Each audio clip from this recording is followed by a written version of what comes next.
è un obbligo giuridico istituzionale. È chiaro e perentorio il prefetto di Venezia e coordinatore delle prefetture sul tema immigrati, Domenico Cuttaia.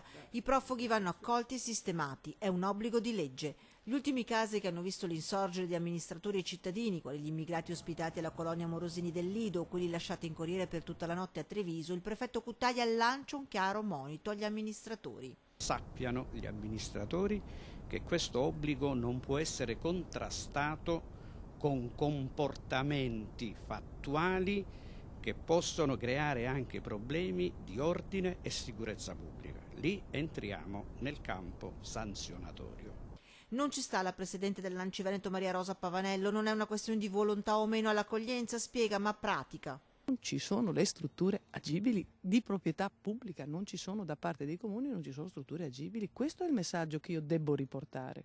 Sindaci in difficoltà a reperire strutture agibili, la regione con il governatore Luca Zaia che pone veti, no all'uso delle caserme o alle tendopoli, ma alla fine, replica il prefetto Cuttaia, la soluzione bisogna trovarla. Il sindaco che si vanta, magari convincendo o condizionando l'albergatore che aveva dato una disponibilità a non ricevere i migranti, poi magari si troverà con 40-50 migranti che gli manderò necessariamente se non troviamo i posti.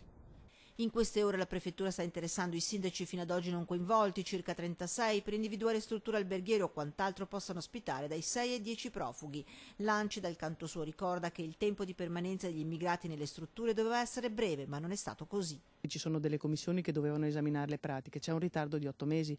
Se queste commissioni si fossero attivate per tempo, si poteva sfoltire e liberare degli spazi. Dura poi la posizione del prefetto sulla vicenda del Lido e della colonia Morosini.